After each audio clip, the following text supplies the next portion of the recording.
Ok, então já está a gravar. Boa noite a todos, agradeço a vossa presença. Vou só fazer aqui uma pequena introdução, em modo de contextualização. Este evento Conversas de Gente Verde é uma rúbrica online no âmbito de um dos projetos do município de Águeda, o Laboratório Vivo para a Descarbonização, ou o Águeda Smart City Lab, e que está ativo na cidade de Águeda desde o ano de 2020. O município de Águeda é também um dos municípios que mais tem investido na área da sustentabilidade, na qualidade de vida da população, na conservação e proteção da natureza, e por isso faz todo o sentido a dinamização deste tipo de eventos.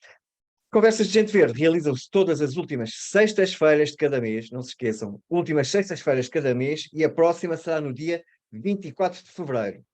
Eu acho que não me enganei no dia, 24 de fevereiro, com um convidado que não vamos desvendar por agora, obviamente, já estamos em negociações, aquilo está a ser muito caro, a ver se baixamos o preço, mas pronto, está aqui um bocado. Hoje as Conversas de Gente Verde têm a sua terceira edição, espetáculo, com uma convidada para nós é muito especial, que é a engenheira Patrícia Carvalho. Olá, Patrícia. Olá! Olá, tudo bem? Então eu vou começar por Tudo apresentar bem. também a Patrícia Carvalho, sua licenciatura em Engenharia do Ambiente pela Universidade de Aveiro, pós-graduação em Sistemas de Informação Geográfica, cursos agroflorestais e ambientais pela Universidade Aberta e curso de especialização do mestrado de Agricultura Biológica na Escola Superior Agrária de Coimbra. Iniciou a sua carreira profissional no ensino como docente numa escola profissional e monitora na Universidade de Aveiro. Passou pela indústria de componentes automóveis, na área da gestão ambiental. Trabalha na Lipor desde 1999, onde foi responsável pela área de reciclagem multimaterial e pelo centro de triagem. Atualmente desempenha funções de técnica especialista na área da reciclagem e sustentabilidade também na Lipor, acumulando a função de coordenadora do Pacto Português para os Plásticos, iniciativa da Associação Smart Waste Portugal, desde maio de 2022. Está também envolvida no seu projeto particular, que é o Ervas do Casal.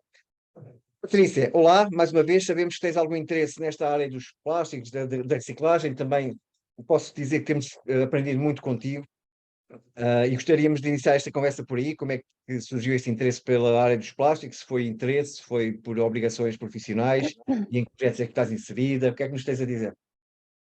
Boa noite a todos. Obrigada por mais este convite, é sempre um gosto e um prazer muito grande estar convosco. Gosto muito dos projetos em que vocês estão envolvidos e normalmente simpáticos, muito agradáveis e muito enriquecedoras. Portanto, mais uma vez, obrigada. Bom, isto dos plásticos surge ao fim de já há muitos anos a trabalhar na área da reciclagem multimaterial, como tu disseste, Paulo, eu sou engenheira do ambiente, fui tirar o curso em Aveiro, entretanto fui fazendo mais algumas formações, mas posso dizer que a minha vida profissional, assim, a sério, a trabalhar no centro de triagem da Lipor, onde era responsável pelo centro de triagem, e o centro de triagem é um local onde vão ter aquilo que as pessoas fazem, separam em casa e colocam nos ecopontos ou nos outros equipamentos de recolha seletiva. Isso vai parar a uma grande fábrica, ou no caso no Porto é o centro de triagem da Lipor, e depois lá tem que se fazer uma triagem mais fina, tem que separar por diferentes componentes, nomeadamente as embalagens de plástico, para que depois possam efetivamente ser recicladas. Pronto, e a minha vida profissional foi sempre muito nessa área, na gestão de centro de triagem, nos projetos de recolha multimaterial. E agora, recentemente não, já em 2020, surgiu um projeto muito interessante, que é o Pacto Português para os Plásticos, que surgiu como uma iniciativa no sentido de criar aqui assim uma economia circular para os plásticos.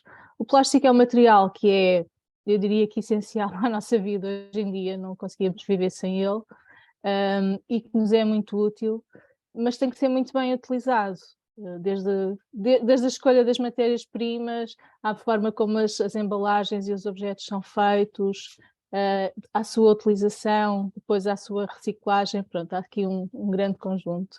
E então esta iniciativa surgiu no sentido de juntar toda a cadeia de valor, no sentido de que o plástico nunca se torne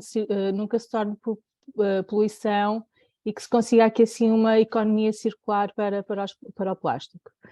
Eu, na altura, estava na Lipor, ainda estou, mas na altura estava na Lipor e fiquei a pessoa responsável da Lipor por acompanhar este projeto.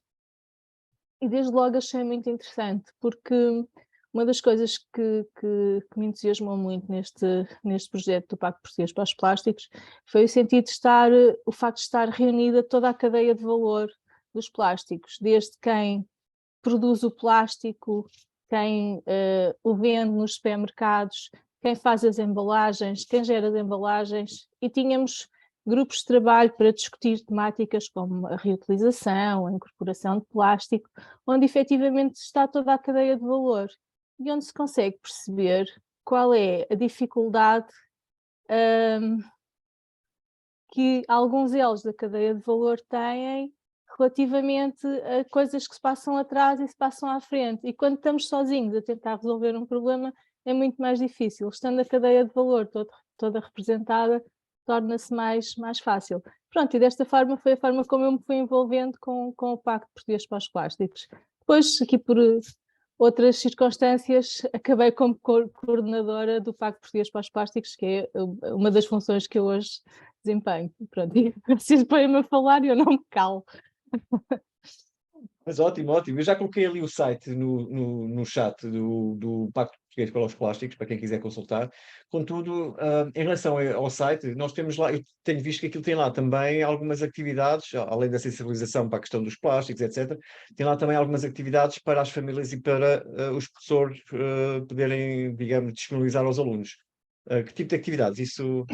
Sim, isso surge porque o Pacto tem 5 grandes metas e uma das metas tem a ver com a sensibilização e com a informação para este uso circular dos plásticos.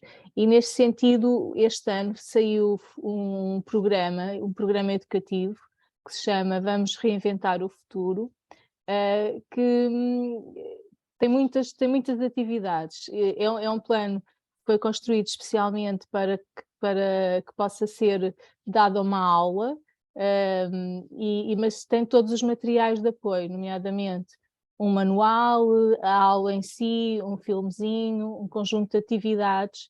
E depois, como achamos que os miúdos podem ter estas atividades na escola ou no ATL, mas depois podem transportar as coisas também para casa. Então, no microsite do Vamos Reinventar o Futuro, há uma área para as famílias, onde há um conjunto de atividades muito simples e, julgo eu, divertidas, e também algumas explicações para os pais, onde se fala explica um bocadinho o que é a economia circular, de uma forma muito simples.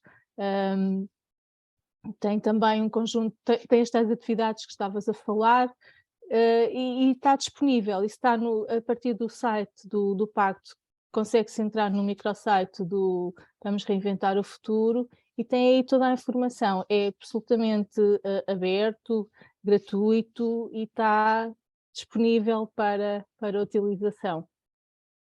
Vocês já experimentaram, julgo eu, Nós já experimentamos. Sim, algumas não, de vez em quando eu atividades? vou lá até para tirar dúvidas, a sério, até Ok. para tirar dúvidas e de vez em quando para relembrar alguns conceitos, porque aquilo está bastante engraçado e bastante bem organizado. Eu acho o site muito bem concretizado.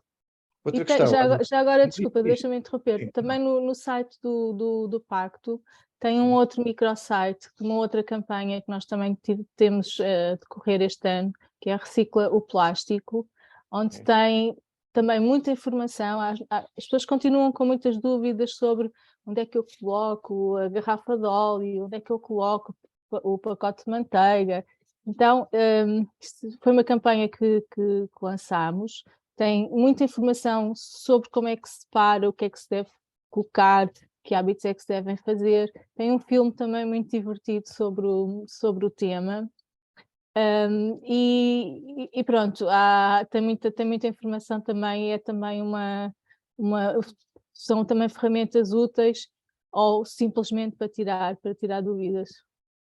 Estão aqui assim algumas É perguntas. isso, é isso, é isso. Não sei se queres que eu leia, ou lês tu, mas eu posso, quem não tiver acesso ao site, Sim, podes ao ler, sim. chat, porque acho que está aqui alguém com telemóvel, portanto. A Joana Torres pergunta sobre a reciclagem de tecidos. se faz a reciclagem, se existem empresas que recolhem e se os números, no caso de existir essa recolha pelas empresas, se os números são mais animadores do que os restantes resíduos, como plásticos, papel, rolhas, etc. Queres que eu repita? Sim, eu estou a ver. Pronto, a Ok. questão da reciclagem dos tecidos é um tema que já existe há bastante tempo, e há bastante tempo que existem vários programas para recolha, mesmo para reutilização e para incorporação na parte industrial, mas agora mesmo a nível da Comunidade Europeia, eu não sei precisar a data, mas sei que daqui a algum tempo vai ser obrigatória a recolha seletiva e a reciclagem desta tipologia de resíduo. Pronto, é um fluxo que tem, com isto da fast fashion, tem crescido cada vez mais. Há uns anos havia algumas empresas que recolhiam e depois havia sempre uma grande dúvida se eram para beneficência, se depois a roupa ia ser vendida em mercados de outros países, se era para fazer desperdício. Pronto, isso é todo um setor que está neste momento a ser regulamentado e a ser reestruturado. Posso dizer, por exemplo, a Lipor está a pensar estas matérias e a desenvolver alguns projetos nesta área, não só para recolha, como depois também para triagem dos materiais. Em termos de números, eu não conheço os números, não sei se há números, se há alguma estatística mais concreta sobre este fluxo, mas é um fluxo que sem dúvida vamos ouvir falar muito dele agora nos próximos anos, mas como todos os fluxos de resíduos e como todos os resíduos, o melhor resíduo é o resíduo que não existe. Portanto, é começar na prevenção.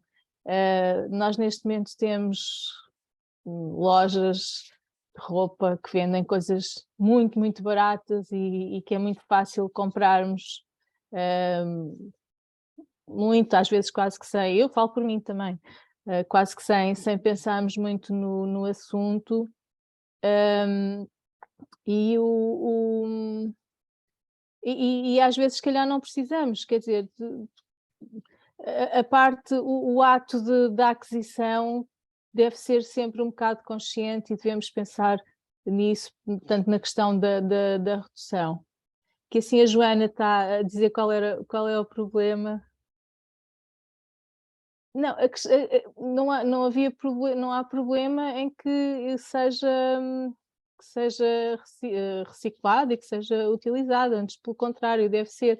O problema é que continua a aparecer nos resíduos indiferenciados muito fluxo de roupa, e depois também estes canais que supostamente encaminham a roupa, depois no final há aqui alguns problemas mais complexos, mas se bem que a área dos têxteis não é uma área que eu esteja completamente por dentro, Ou seja, mas há se calhar muita educação nesta área para se fazer, não é? Eu noto isso porque, de facto, nós também fazemos muita sensibilização nas escolas, mas notamos que, de facto, há melhorias, evidentemente, mas ainda há muito trabalho para fazer nesta área não é?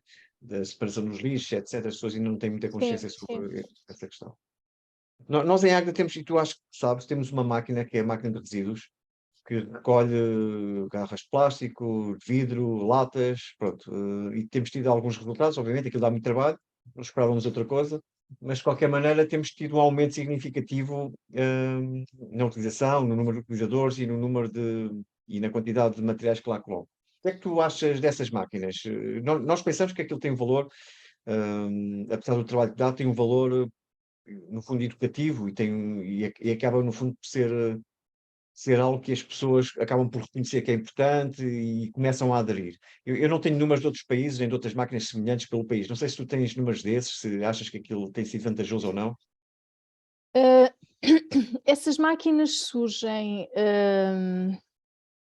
em Portugal num contexto de incentivo ou seja, e as que existem neste momento, e há bastantes, portanto, surgem num conceito de quando se entrega uma embalagem ou quando se entrega um material, recebe-se alguma coisa por estar a fazer esse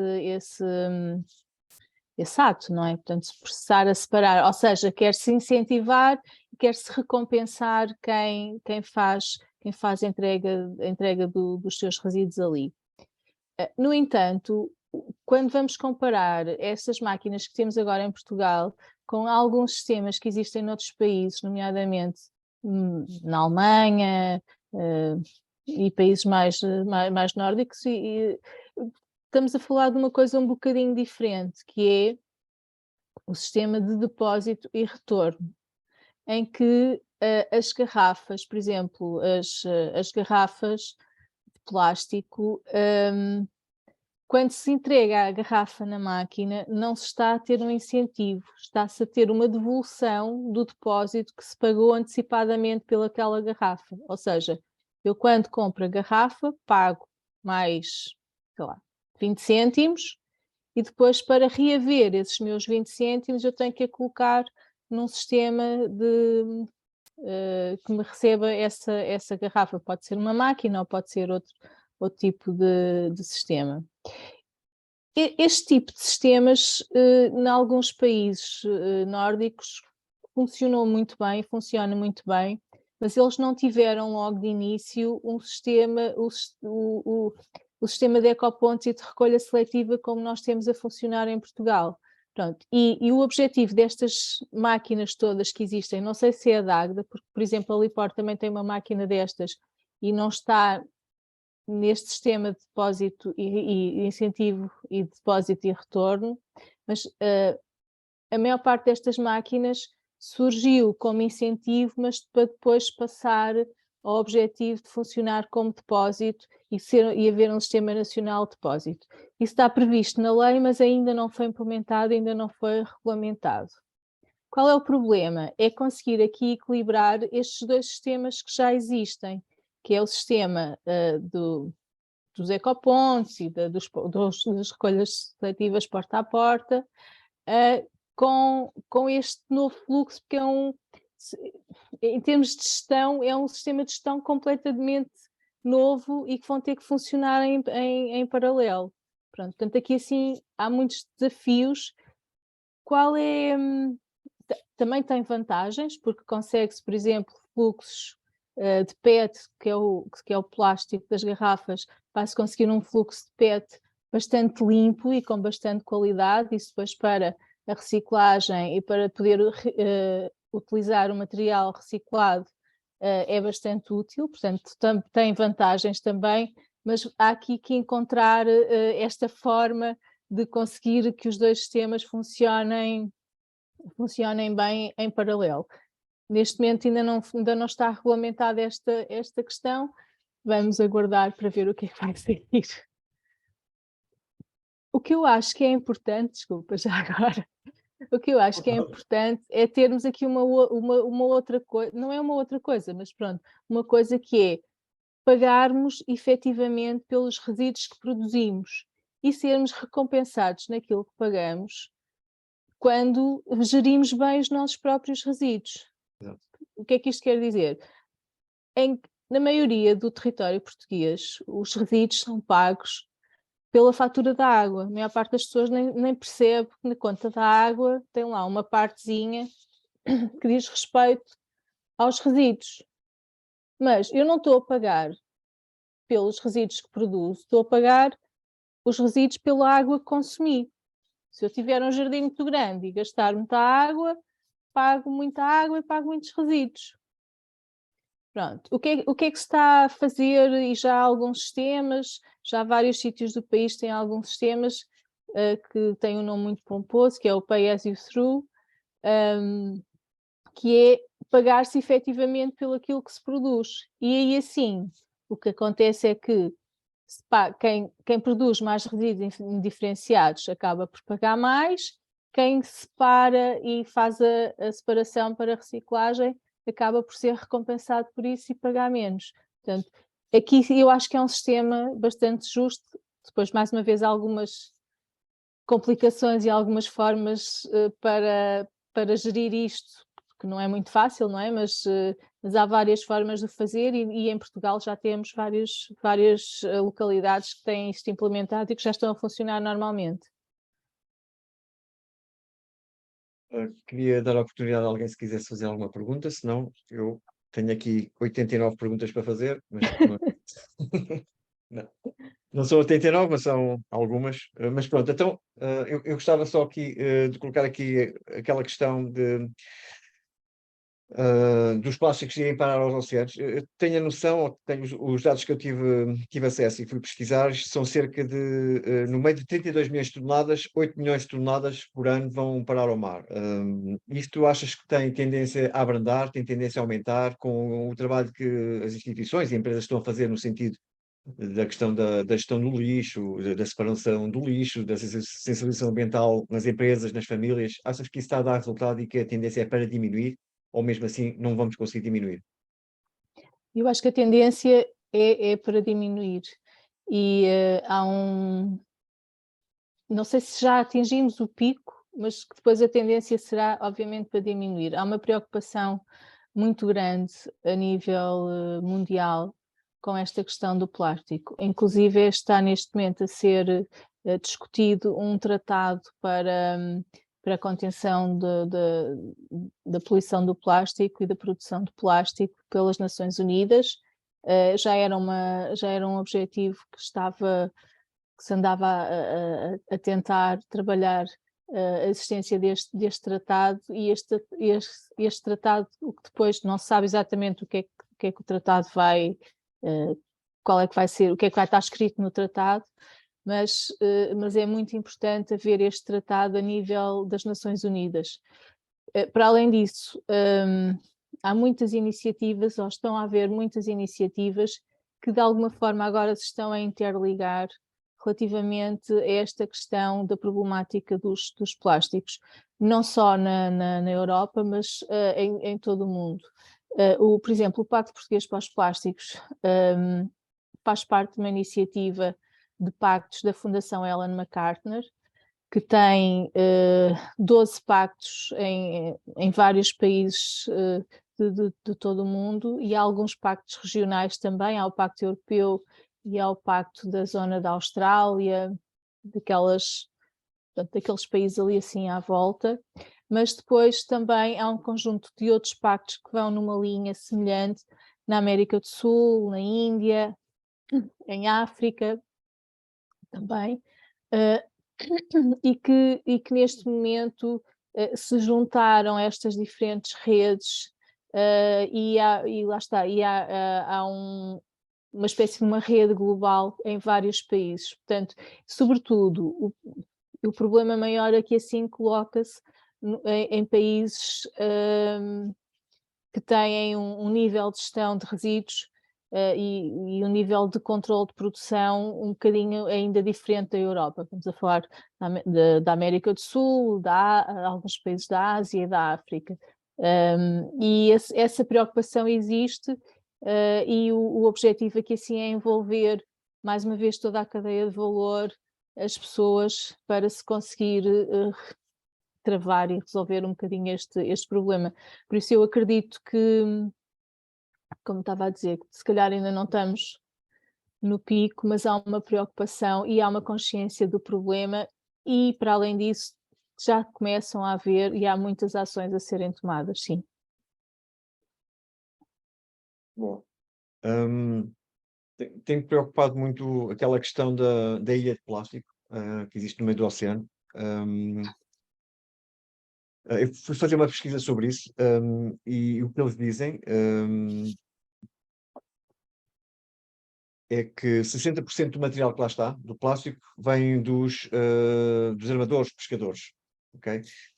E que 10% a 20% do material que lá está pertence ou à China ou ao Japão.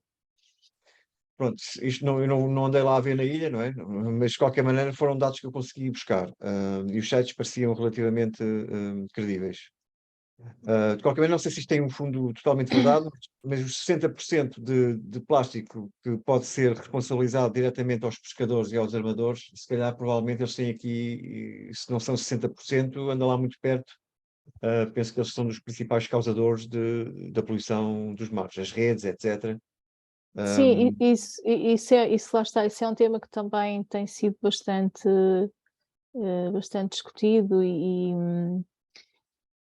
há neste momento bastante sensibilidade a nível do poder económico das empresas e preocupação com estes temas. E a questão das pescas e dos resíduos de pesca ou das artes de pesca é uma preocupação, e a questão do tratado também se pretende que foque e que venha trazer aqui assim algumas obrigações relativamente a essa questão, porque depois quando estamos a falar, como estavas a dizer, a ilha de plástico, as ilhas de plástico estão em determinados locais, mas os plásticos fizeram milhares de quilómetros para chegar lá e vêm de diferentes sítios, portanto há que agir, é aquela velha máxima, não é? De pensar global, agir local, mas só com um grande chapéu internacional que eu acho que se consegue aqui assim chegar, e que depois se possam implementar soluções a nível local e começa nas nossas casas e passa pelas empresas e pelas organizações e pelas escolas e pelos municípios, mas é preciso que haja também este chapéu internacional sobre estas questões. Achas que os governantes estarão algum dia interessados em fazer isso? É que nós, por baixo, já começámos, não é? A raia miúda, que somos nós todos, já começámos o nosso trabalho de fundo, mas apesar de vermos alguns resultados, não são resultados que nos satisfaçam, obviamente. E só lá vai com o apoio de grandes empresas dos próprios governos. Achas que isso algum dia é conseguido ou não? Quer dizer, acho, acho porque tens os governos, pá, pronto, se calhar não aqueles políticos que nós ouvimos todos os dias nas notícias, sobretudo sobre coisas que não devíamos ouvir, nem interessam nem ao menino Jesus, não é? Que são tudo menos coisas relacionadas com as problemáticas das populações e com aquilo que precisamos ver resolvido, mas há muito boa gente a trabalhar nestas áreas, a trabalhar para os governos, e há muitos governos envolvidos portanto, aqui assim, mais uma vez na questão do tratado, na preparação, há um conjunto de coligações e que envolvem vários países empenhados a trabalhar nestas áreas. E às vezes é um bocado, como é que eu ia dizer? Às vezes falamos dos governos e falamos dos políticos, mas há muitos técnicos a trabalhar nesta área que trabalham para os Estados e trabalham para os governos e que fazem muito bom trabalho. Nós, por exemplo, no Pacto Português para os Plásticos, temos a APA, está no Pacto, a DGAI também, e posso-vos dizer que eles estão presentes, participam, ouvem as preocupações e estão na cadeia de valor também a ouvir o que se passa e também a tentar perceber. E pronto, eu se calhar sou otimista, mas acho que não devemos julgar toda esta classe ou julgar os Estados pelo aquilo que ouvimos nas notícias às 8 da noite. Se Não, calhar sim, isso é é o uma questão. pior. Estamos a tentar aqui encontrar um caminho para solucionar problemas que a Sim, nós sim, escapam-nos um sim, bocadinho. Nós sabemos que sim. fazemos alguma coisa, mas não vamos lá chegar sozinhos, não temos hipótese nenhuma, não é? Não, não, não. Ainda este fim de semana eu estava a falar com a Sónia, até foi a Sónia que me alertou para a questão de uma notícia e de uma associação que relatou um fim de semana para nós é extremamente grave, na Serra da Estrela, em que ultrapassou largamente aquilo que é a capacidade de carga do espaço, que normalmente nunca se fala nisso, porque a questão monetária aqui, a questão financeira aqui é sempre muito mais importante. Se entrar em 10 milhões não interessa, porque entra muito dinheiro, mas de facto a Serra da Estrela provavelmente vai deixar de ser aquilo que é, ou está a deixar de ser aquilo que nós todos desejamos que seja. E neste fim de semana, de facto, a capacidade de carga daquele espaço foi ultrapassada, e é essa associação, não me lembro do nome, sorry, não sei se tu tens o nome, mas pronto. Acho que são os Guardiões da Serra da Estrela. Ok. Eles falavam mesmo nisso num comunicado, penso que foi no Facebook, a alertar para esta situação, porque de facto as pessoas, apesar de não terem educação nenhuma, não é? Levam as garrafas de água, levam as conservas e deixam lá tudo no chão. Portanto, aquilo acabou por ser uma ilha de lixo no meio da Serra da Estrela, na Torre. Uhum. De facto, isto aqui coloca-nos um problema grave, que é o trabalho miúdo que nós estamos a fazer parece que não está a dar resultados neste tipo de pessoas que acabam por frequentar um espaço que é de todos, não é? Acabam por ultrapassar a capacidade de carga, e isso não lhes diz nada, porque eles querem usufruir, mas a questão de usufruir de um espaço tem muito a ver com aquilo que é respeitar o próprio espaço, não é? Isso é que é usufruir do espaço e não estragá-lo. Mas de facto este fim de semana foi notório, quer dizer, foi a falta de educação das pessoas, a inconsciência total de um espaço natural, que é a Serra da Estrela, e isso nota-se aqui que, eu falo do povo português, que é aquele que eu tenho, que trabalho diretamente, que ainda há muito trabalho a fazer, quer dizer, entristece muito estas situações, porque de facto isto é o que nós sabemos, porque o que nós não sabemos ainda está para vir, não é? Olhem, desculpem lá, há perguntas no chat, só por isso. Ok? Mas sim, a sensibilização ambiental é uma área gigante, e a sensibilização e o conhecimento e informar, porque como alguém diz, se as pessoas não conhecerem, não conseguem defender. Eu acho que uma das coisas que marcou mais na minha formação e no meu interesse por estas questões ligadas à natureza, e depois se calhar menos natureza, mas que impactam na natureza, foi, por exemplo, quando andava no liceu, nas férias da Páscoa, íamos passar uma semana à Serra da Estrela e ficávamos a acampar no Covão da Metade, ali com contacto com os elementos, e depois íamos fazer umas caminhadas, e acho que o facto de conseguir pôr as pessoas em contacto com a natureza, mas não no espírito de centro comercial da Torre, não é? É muito importante. Sim. Então, Não é? temos aí mais umas perguntas, umas questões. Olha, eu coloquei, a Jéssica colocou aqui uma questão que eu não sei se foi totalmente respondida, mas ela está a perguntar se o pacto, aliás, bem, mas eu posso dizer, o pacto dos plásticos, em relação ao pacto português dos plásticos, isso foi um desafio que surgiu por parte da Ellen Cartner.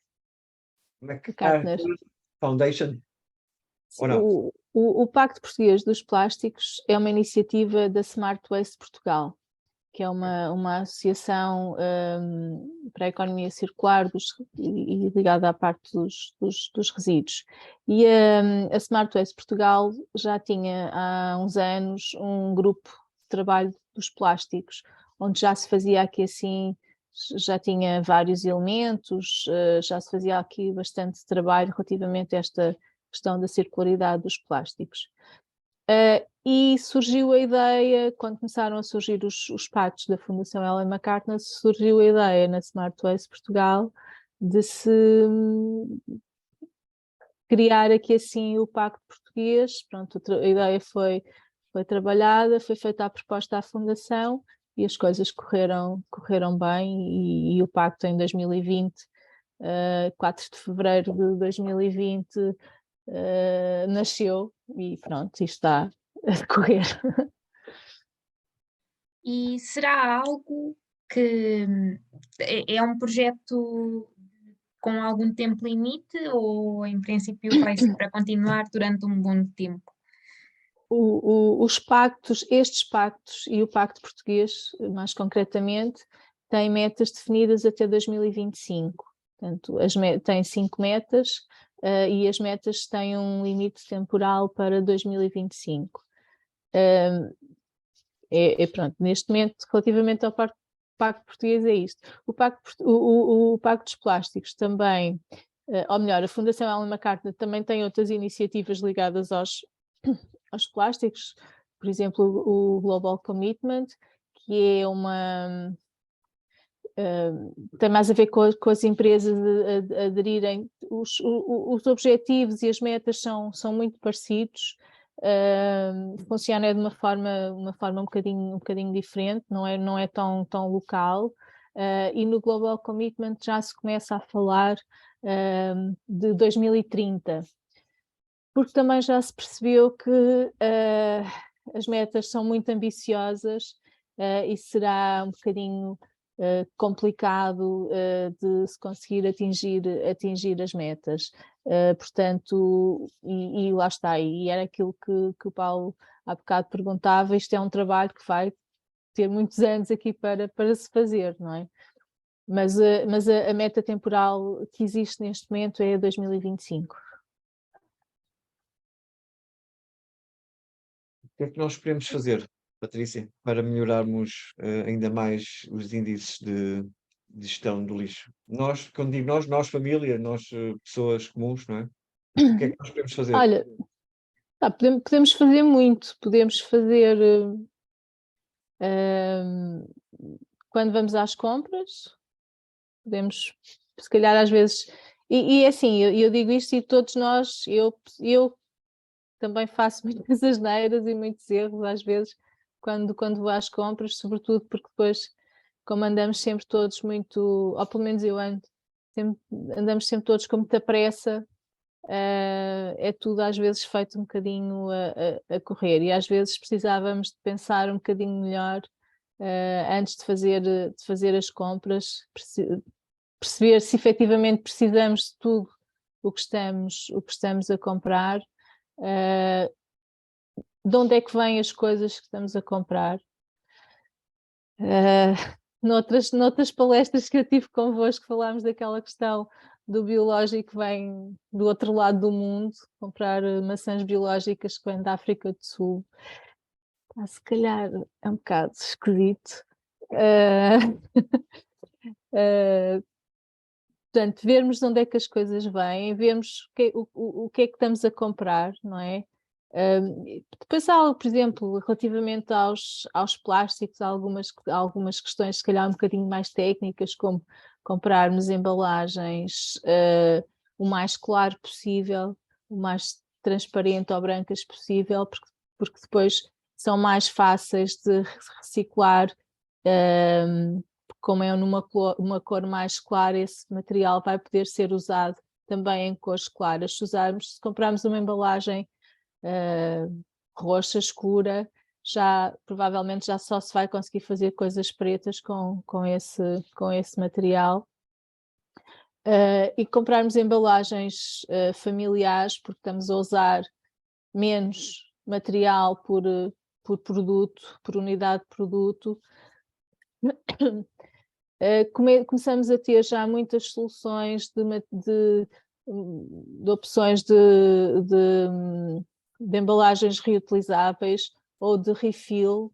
Refill é quando com a própria embalagem podemos ou encher no posto de venda, ou então...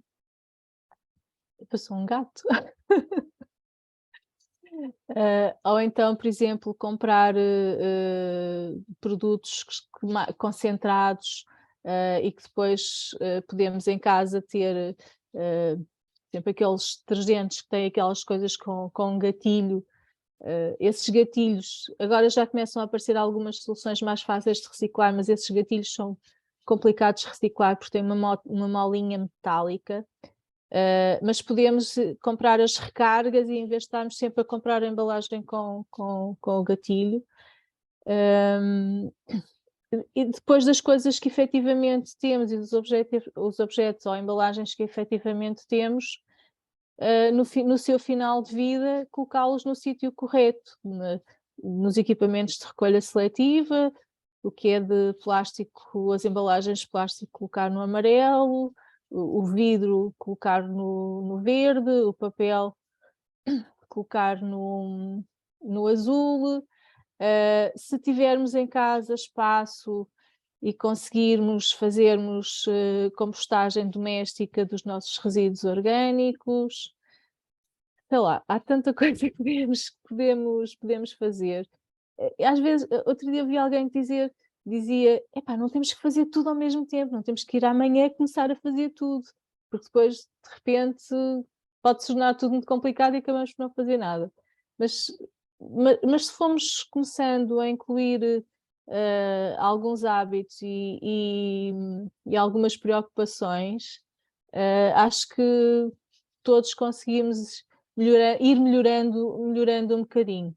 Se bem que isto quase precisávamos de uma coisa assim mesmo mais radical e melhorarmos todos de repente.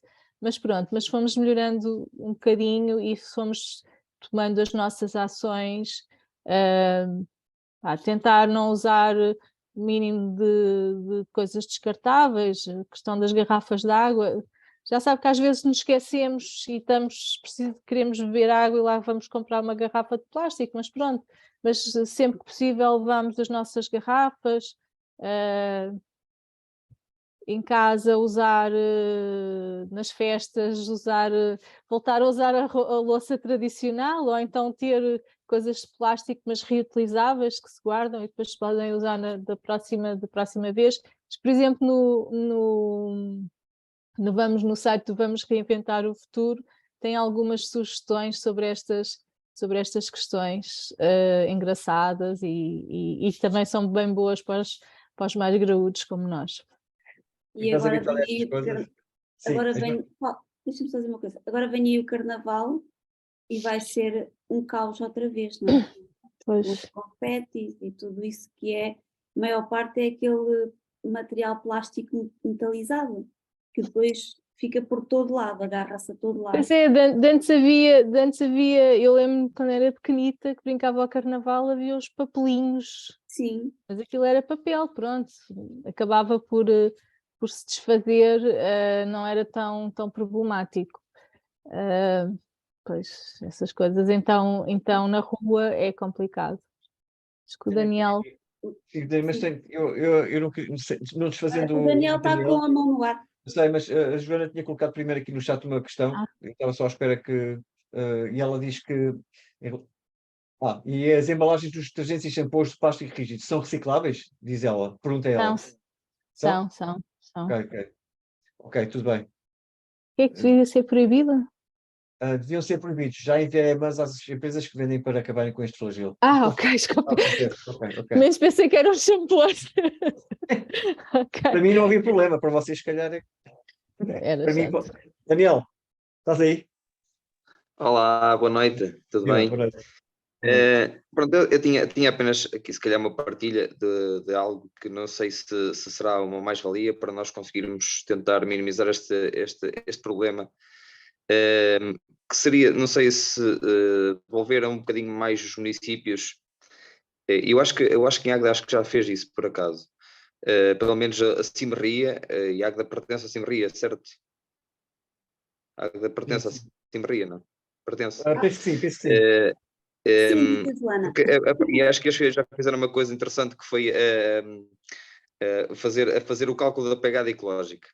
Eu não sei até que ponto é que, se calhar, se isto, os municípios, se nos tentassem envolver um pouco mais, e sei que também no município da Maia, porque eu vivi em Gaia durante muitos anos, e o município da Maia tem uma política ambiental espetacular também nesse sentido, em que oferece os ecopontos domésticos, nos apartamentos tem a parte de reciclagem, que eu acho que isso seria, se calhar, aquilo que nós devíamos tentar implementar mais nos municípios a nível nacional, de norte a sul do país. E se calhar isso poderia ser uma forma de nós tentarmos, se calhar, minimizar todo este problema da reciclagem, porque os 5 R's, ou já vai mais R's, não é? Ou seja, aquilo que a Patrícia até estava a falar na parte das compras, que é a parte de repensar, que acho que é extremamente importante, mas eu acho que os municípios deviam fazer mais esta parte, se calhar, do cálculo da pegada ecológica e nós, se calhar, nos tentarmos envolver-nos um pouco mais em relação a isso. Eu não sei se isso é ou não viável, porque eu, quando estive no município de Mortágua, recentemente até tentei fazer isso com a Associação Zero, só que eles espetaram já um valor que aquilo até doeu a alma quando foi para fazer isso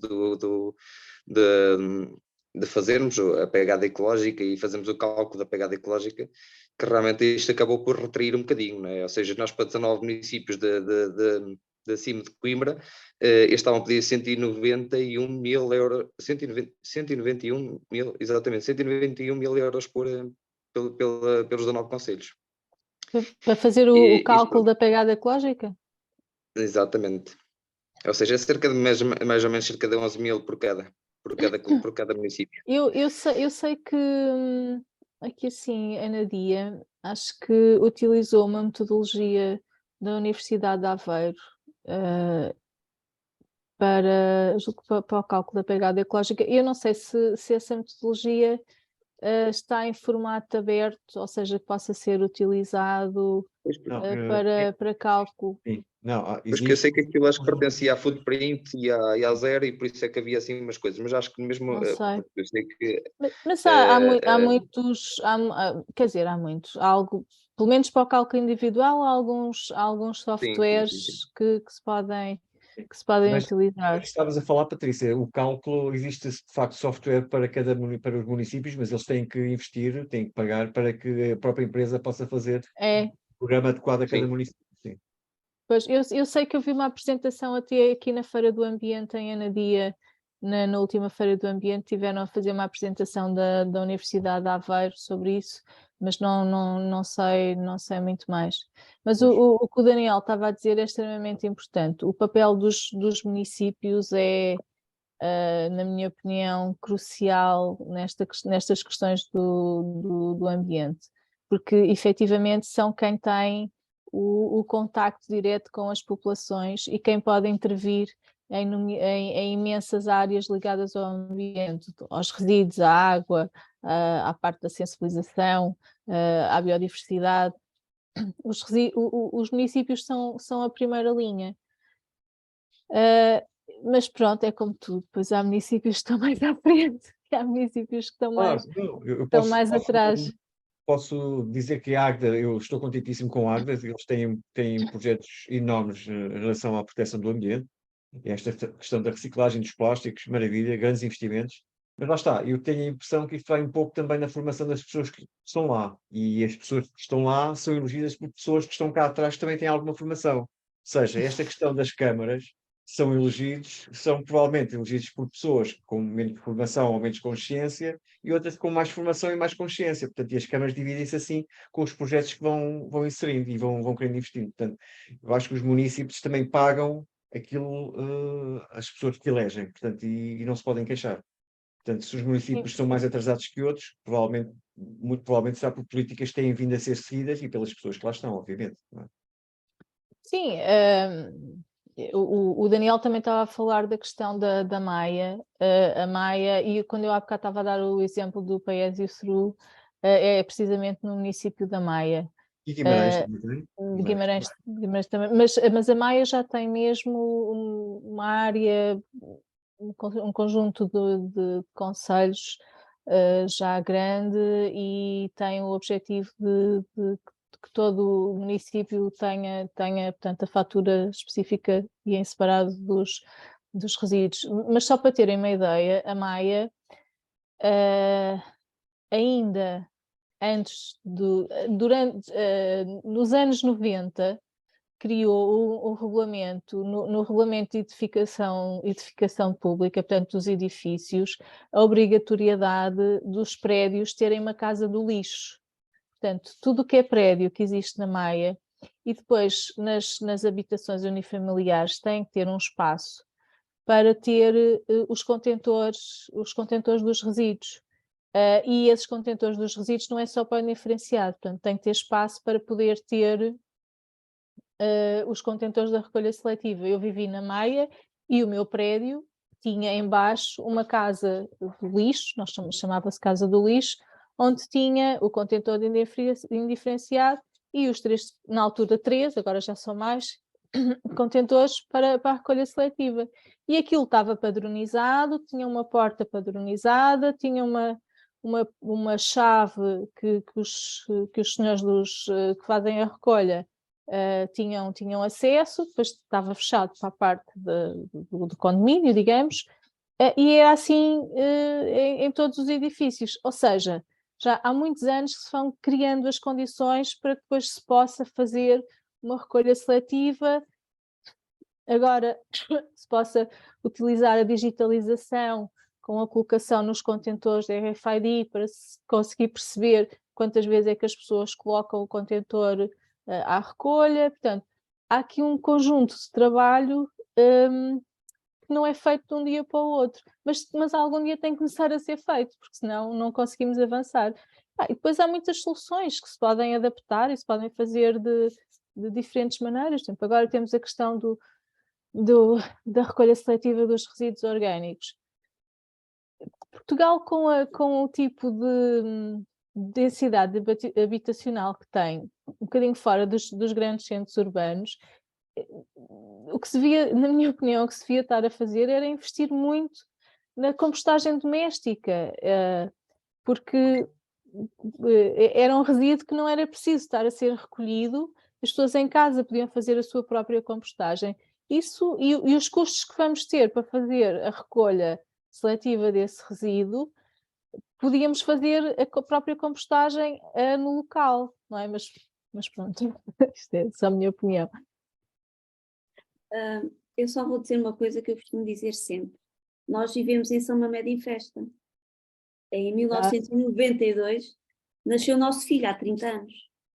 Há 30 anos não havia ecopontos, mas nós já reciclávamos na Maia. Íamos à Maia, à Grande Etar, fazer a reciclagem. Tinha um ecocentro. Um ecocentro, sim. A Em Maia, 92. a Maia tem, eu não quero mentir, 3 a 5 ecocentros. E a zona da Lipor tem cerca de 20 ecocentros. Os ecocentros é uma zona onde tem contentores grandes que se pode colocar diferentes tipos de resíduos e podemos, aquilo que às vezes não nos cabe no ecoponto, papel grande, esferovite, restos de cadeiras, tubos, as persianas que partiram, isso pode ser colocado num ecocentro e depois consegue-se encaminhar esses materiais e na maior parte deles até reciclá-los, não é? Portanto... Mas lá está, nem todos os municípios são assim e pronto. Daniel.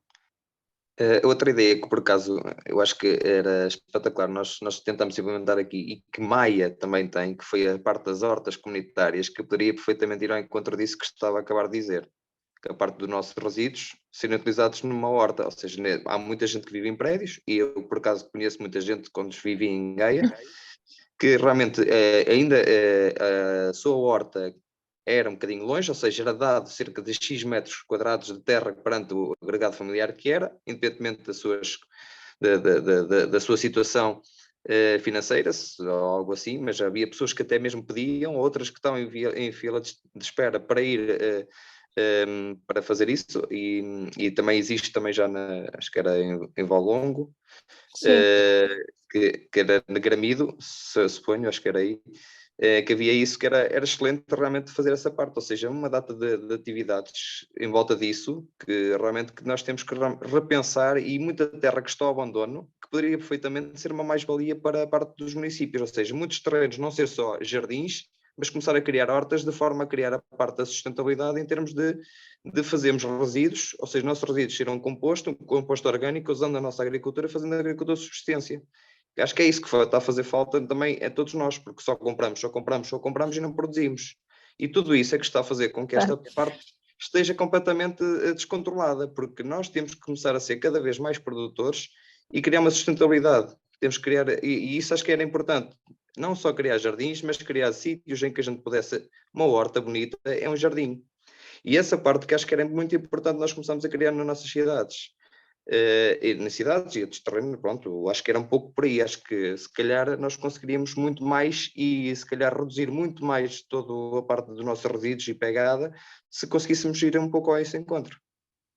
Sim, claro, eu acho que o Daniel tem razão e a Sónia está aqui a dizer que, de facto, e isto até fica perto do laboratório, As hortas urbanas em Águeda também existem, onde têm lá compostores, um bocadinho maiores do que aqueles que são para colocar na habitação, mas sim, as pessoas vão lá adquirir os compostores ao laboratório, através da máquina de resíduos, recebem os pontos, vão ao laboratório com os pontos, levam o compostor e colocam lá, muitas delas em hortas urbanas e muitas delas também nos próprios terrenos particulares. Portanto, estes compostores têm cerca de 1,5 m de altura, mas tem sido uma vantagem enorme para a cidade, porque as pessoas têm adquirido e têm feito o seu próprio composto, para utilizarem nas hortas, obviamente. Mas sim, isto das hortas urbanas, em Águeda, também se usa bastante, e as próprias pessoas das hortas urbanas têm lá ir buscar os compostores e usam, e partilham, e tem sido muito engraçado essa situação. Mais questões? Sim. Sim. Patrícia, estás à vontade, não? Não, ia dizer que as hortas urbanas na área, portanto, da intervenção da LIPOR e de alguma forma tuteladas pela LIPOR são um sucesso. Eu já perdi a conta ao número de hortas, mas todos os municípios, a LIPOR tem 8 municípios, Póvoa, Vila de Conde, Espinho, Gondomar, Porto, Maia, Matosinhos e Valongo, acho que disse todos. E todos eles têm hortas e as hortas e continuam a aparecer hortas novas. Há uma enorme no centro do Porto, onde era no Magalhães Lemos, que eram os jardins do Magalhães Lemos, mas há hortas por vários sítios e posso dizer que a lista de espera para ter um talhão nas hortas é enorme, porque as pessoas querem mesmo ter uma horta. E depois é aquilo que o Daniel estava a dizer, não é assim? Pode-se levar o composto para a horta é um local de socialização, podemos depois trazer os próprios alimentos para casa, pronto, e cria-se ali assim um conjunto de redes. E outra coisa que eu acho que é importante e que se calhar pelo menos o Paulo e a Sónia são capazes de não ter esse problema, mas é um bocado as pessoas se desenraizarem das questões naturais, o facto de estarmos sempre ou em casa, ou no carro, ou no escritório, e pouco na rua, junto da terra, perdemos muito o contacto com os elementos, com a chuva, com o vento, com o sol, com as estações do ano, com a terra, e o facto de termos estas atividades ao ar livre, e muitas vezes, e as hortas proporcionam também um bocadinho isso, trazem-nos um bocadinho de volta outra vez à noção destas coisas, e eu tenho para mim que quando temos noção dos elementos, nos tornamos mais sensíveis e que nos preocupamos mais depois com o cuidar desta nossa terra, deste nosso planeta. Sem dúvida. Estamos na ultrapassada hora. Uma última pergunta, se alguém tiver. Se não, eu não escutei as minhas, mas pronto, também já não vou Podes fazer fazer mais, se quiseres fazer. Estás à Fica para uma vontade. próxima. Guardo-as aqui no meu Ok. fecheiro. Está bem. Está bem? Tirar Tá aqui a bem. gata. Acho que a gata queria fazer alguma pergunta, Paulo. Olha, Patrícia, foi ótimo falar mais uma vez contigo e aprender mais uma vez contigo. Obrigada. E É que o agradecer. tempo passa num instante Pois e passa é no sempre um instante. gosto. Tu também não paras de falar, pois isto. Pois Claro. não. Mas isso vocês já me conhecem. Olha, obrigado a todos os presentes e obrigado a ti principalmente, Patrícia, porque é sempre bom falar contigo e aprender contigo e esperamos colaborar contigo também noutras situações, como temos feito já anteriormente. Está bem? Muito Ok, obrigado a obrigada. todos. E Uma boa noite bem-aja a a todos. todos. Boa Obrigado. noite.